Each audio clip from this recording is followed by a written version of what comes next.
Bonjour à tous, bonjour les amis. Je suis heureux de vous retrouver une nouvelle fois encore dans ce beau parc que nous apprécions beaucoup avec Marie-Christine. Et à chaque fois que j'ai envie de vous faire un partage, je me sens très bien ici, comme vous le savez. La nature pour moi, c'est la meilleure façon de pouvoir garder confiance et de rester bien centré. Et d'ailleurs, je pense que tout le monde fonctionne un peu de cette façon. Alors, aujourd'hui, d'abord, j'espère que vous allez bien. Nous sommes encore dans l'été, l'activité est au ralenti. Profitez bien de vous régénérer, de retrouver la forme quand vous reprendrez votre activité, quand toute la société reprendra le cours normal des choses, parce que des difficultés, il y en avait déjà avant de partir en vacances, mais je crois que la rentrée sera encore très chaude. Chaude dans tous les sens d'ailleurs, il fait très chaud encore aujourd'hui. Ce matin il y a eu un bel orage qui a donné pas mal d'eau, ça fait du bien car nous sommes en période de sécheresse avec une chaleur pareille. L'évaporation n'a jamais été aussi importante, l'évaporation de l'eau, les cours d'eau sont à sec, on peut voir un peu partout. J'ai vu ce matin dans certaines centrales nucléaires sont à l'arrêt, faute d'avoir de l'eau. Vous savez que les centrales se refroidissent, les réacteurs avec l'eau, mais quand l'eau est trop élevée dans les rivières, dans les fleuves où elle puise cette eau, quand elle est trop élevée cette eau, les radiateurs ne se refroidissent plus suffisamment, donc ils mettent les centrales à l'arrêt. Et bon voilà, c'est encore un problème qui vient se greffer par rapport à tout ce que nous vivons en ce moment. Il y a eu aussi les incendies qui ont fait beaucoup parler d'eux dans les médias, qui ont beaucoup, plutôt que de voir un petit peu le côté positif de ces événements dramatiques, il ne s'agit pas de nier, il ne s'agit pas de minimiser ces événements que nous vivons, les forêts qui brûlent, mais bon, les forêts, il faut savoir qu'en France, les forêts, la France est le pays le plus boisé, que les surfaces qui sont brûlées, elles sont minimes par rapport à la surface immense des forêts qu'il y a en France.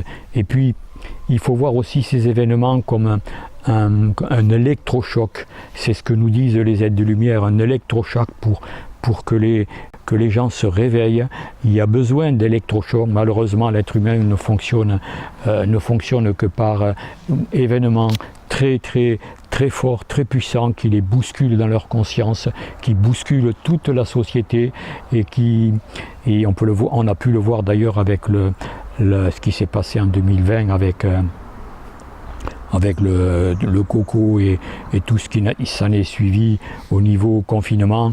On a vu qu'après les gens commençaient un peu plus à réfléchir sur la signification de ce qui se passe en ce moment sur ce monde, sur le sens de notre vie, de la vie qui en ce moment est qui nous pousse à nous interroger, qui nous pousse à comprendre un petit peu ce que nous vivons, c'est-à-dire la grande transformation. Ce qui se passe en ce moment, c'est une grande transformation, une grande purification. Les incendies sont là pour... ce que disent les aides de lumière, c'est une sorte de purification par le feu. Il y a eu aussi en hiver la purification, la terre s'est lavée avec les inondations, les pluies abondantes de tous côtés, et là, maintenant c'est la purification par le feu.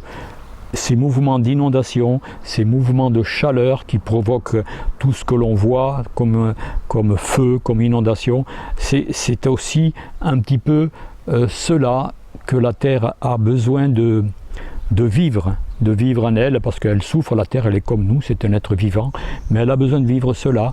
Et en même temps, il n'y a pas que cela, hein. Il faut aussi ne pas oublier qu'il y a des criminels qui accentuent ces catastrophes, des criminels, des incendiaires, des personnes qui sont quelque part, on peut dire pour certaines, téléguidées. Il y a aussi des manipulations au niveau du climat, justement pour provoquer cette chape de plomb, de chaleur, pour qui reste à certains endroits de la planète, et notamment de la France. Là, ça a été la Gironde, c'est aussi là, du côté de la Méditerranée. Vous pouvez le voir dans les informations. Tout cela est aussi comment dire, il y a ces deux éléments. Il y a l'énergie des transformations de la planète, du système solaire, qui sont là et qui ont besoin de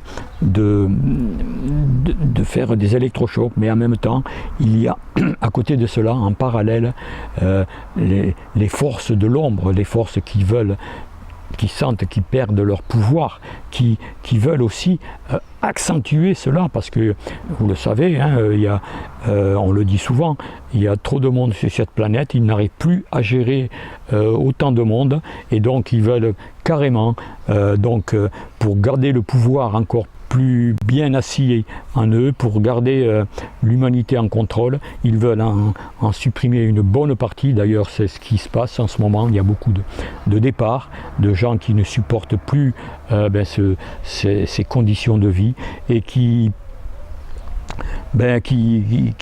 partent rejoindre des mondes beaucoup plus calmes pour eux, un monde de lumière, ou qui partent sur d'autres planètes pour vivre ce qu'ils n'ont pas terminé ici, c'est-à-dire pour continuer dans un monde de troisième dimension.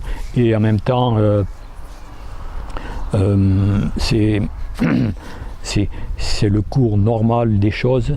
Tout est parfait, tout est juste, dans les catastrophes, dans les incendies, dans les inondations, dans tout ce que l'on vit, même en nous, hein, parce que ce qui se passe à l'extérieur, c'est carrément le reflet de ce que nous vivons en nous. Et donc nous sommes créateurs, hein, nous sommes créateurs de notre vie, nous sommes créateurs aussi de ce monde, même si c'est très difficile à comprendre. Et donc voilà, c'est un peu cela que je voulais exprimer. Et les aides-lumière nous parlent aussi de l'importance, parce que les aides-lumière ont besoin de nous justement pour que nous accélérions ce processus de transformation et pour que tout se passe le plus en douceur possible. Et les aides-lumière nous demandent de prier, de méditer. Alors quand ils prononcent le mot prier, bien sûr la prière c'est une énergie qui fait penser à la religion.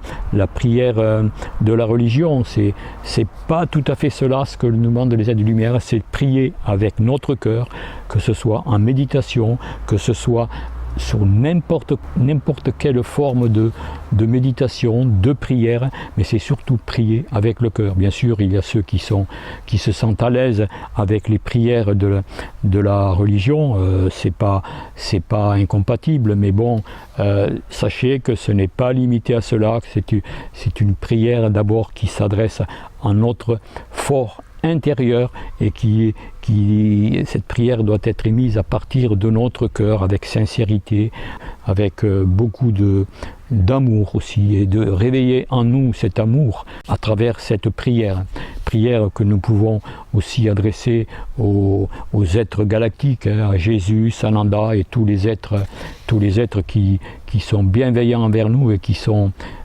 nous aident aussi, mais qui ne font pas, comme on dit souvent, le boulot à notre place.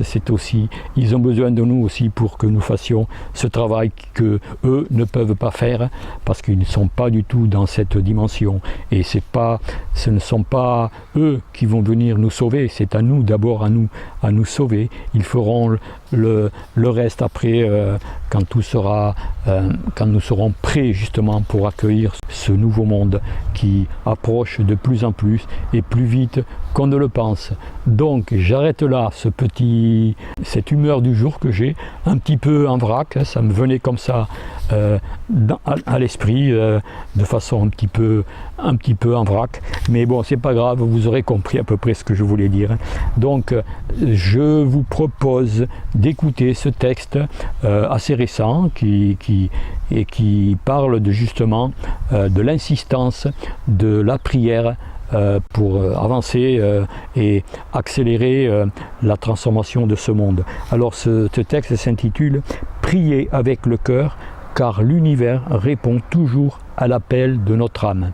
Donc voilà, c'est un message comme toujours canalisé par Monique Mathieu et qui nous est proposé à chaque fois. Vous pouvez aussi aller voir le site du ciel à la terre, hein. Il y a tous les messages disponibles, il y en a des centaines et des centaines. Il y a aussi un site YouTube qui est un site pour des messages vocaux, tandis que le site du ciel à la terre est un site plutôt avec des textes. Voilà, donc voilà ce que je voulais dire. Donc je vous propose cette transmission, ce message sur la prière. Et avant de terminer, bien sûr, je vous propose, comme je le fais à chaque fois, si vous voulez vraiment prendre soin encore plus en profondeur de votre santé, vous pouvez aller visiter 3 sites. Le premier, c'est sur l'hydratation, qui est une eau qui est produite par la fontaine Kangen. Le deuxième, c'est un site sur des patchs qui neutralisent les ondes électromagnétiques. Et Dieu sait si ces ondes impactent notre vie, plus qu'on ne le pense, en silence, sans que nous en soyons conscients. Et le troisième site, c'est un site de sons thérapeutiques aussi qui peuvent nous rendre la vie beaucoup plus douce et beaucoup plus agréable, beaucoup plus centrée. Voilà ce que je voulais dire. Et bien sûr, à la fin, comme toujours, le site de notre ami Aurélien, Piotr Frenis, qui est un site aussi très spirituel. Voilà. Écoutez, j'ai pas d'autre chose à vous dire pour l'instant. Je suis en train d'écrire des textes là que je vais mettre en musique, justement un petit peu en lien avec ce que je viens de dire. Disons que les textes, pour moi, ça me permet de dire les mots justes, les mots que je ressens au plus profond de moi, que en parole comme ça débite, mais c'est jamais très, c'est un petit peu comment dire, un petit peu en vrac, tandis que les textes sont beaucoup plus travaillés et beaucoup plus réfléchis par rapport à ce que je ressens au plus profond de mon cœur. Voilà, donc je vous publierai tout ça dans les prochains jours. Voilà, écoutez, prenez bien soin de vous, bien sûr, et puis je vous souhaite une bonne continuation et bon courage pour tous ceux et celles qui vont reprendre leur activité, leur travail, et soyons forts, soyons confiants, et voilà. Allez, je vous embrasse, à très bientôt.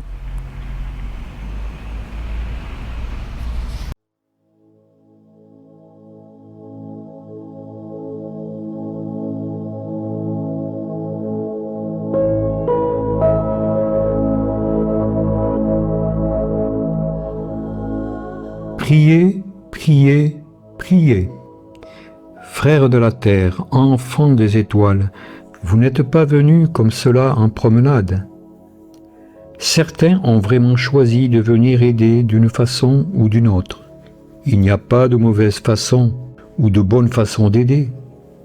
Il y a simplement le vouloir de rendre les personnes qui vous entourent ou ceux qui ont besoin de vous le plus heureux possible.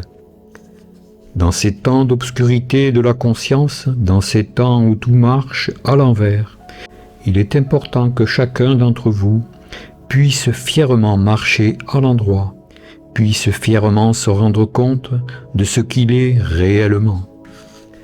Nous vous l'avons dit maintes et maintes fois, dans cette période tourmentée, il est très important que vous puissiez prier, prier, prier.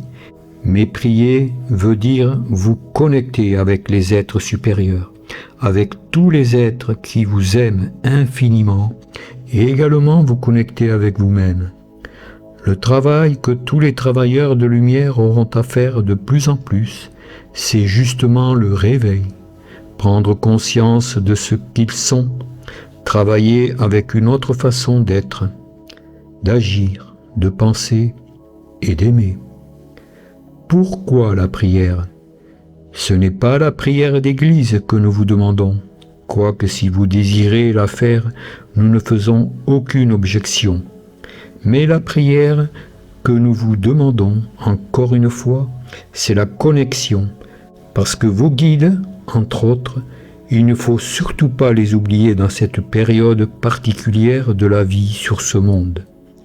Ils sont là pour répondre à vos appels, ils sont là pour vous protéger et également pour vous permettre d'ouvrir davantage votre conscience spirituelle. Ils me disent encore ceci, tout va se précipiter, mais pas forcément dans les catastrophes, se précipiter dans le réveil. C'est comme si maintenant vous étiez réellement au bout du chemin et vous n'avez qu'une seule route à prendre. Il y a la route à droite, une route à gauche et la route qui continue.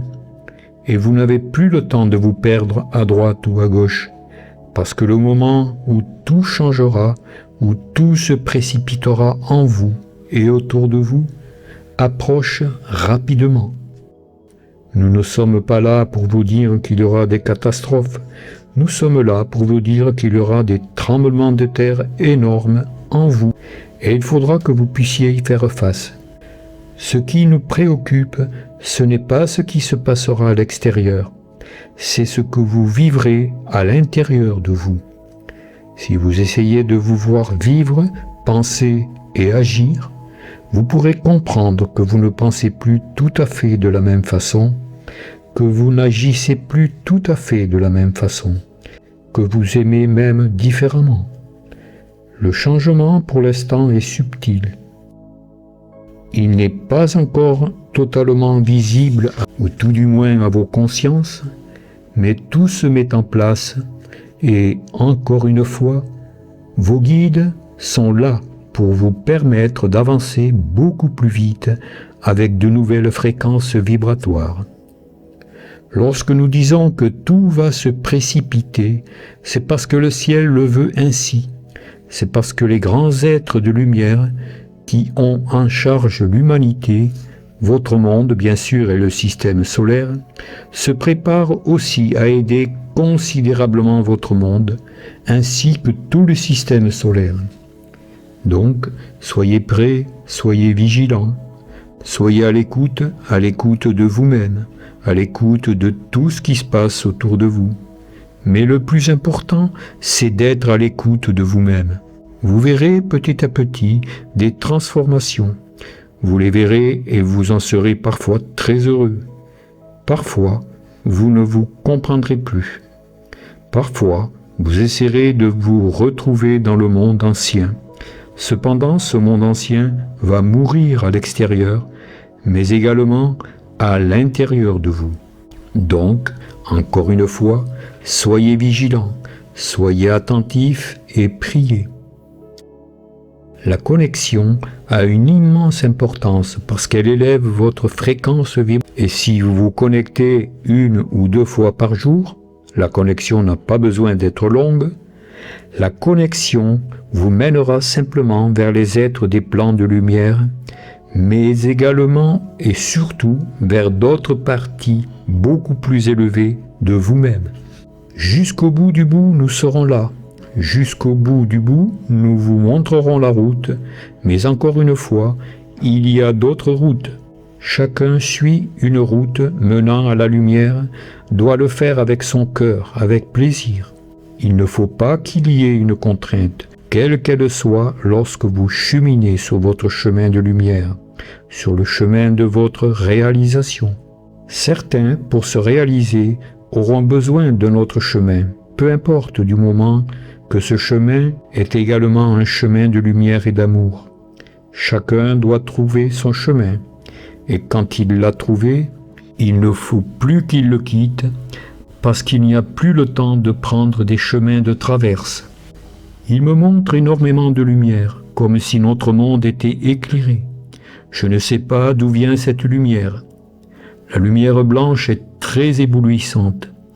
Et dans celle-ci, je perçois deux lumières importantes. Une lumière dorée, mais avec des tons très lumineux. Je ne sais pas comment dire. Et aussi une lumière bleue. Le bleu a beaucoup d'importance dans la transition. Nous vous avions parlé bien évidemment du bleu de la transition. Vous comprendrez pourquoi le bleu a une importance dans quelque temps. Il serait souhaitable aussi pour chacun d'entre vous, vous pouvez le faire pendant vos occupations si vous avez la possibilité de travailler dans la nature, que vous vous exerciez à faire un tout petit peu le vide en vous. Parce que chacun de vous, à un moment ou à un autre, par intuition ou par une écoute, c'est-à-dire par télépathie, pourra recevoir un message. Et de toute façon, cela vous servira énormément dans votre évolution. Parce qu'il faut que vous appreniez à faire le calme dans votre mental, que vous appreniez à vous libérer de toutes les pensées inutiles qui sont des freins. Pour conclure, ils me disent à nouveau, il est très important que vous preniez conscience de vos peurs. Nous allons simplement vous dire ceci. Votre grand ennemi, c'est la peur. La peur, c'est la clé. Lorsque vous arriverez à la comprendre et à l'éradiquer, vous serez libéré.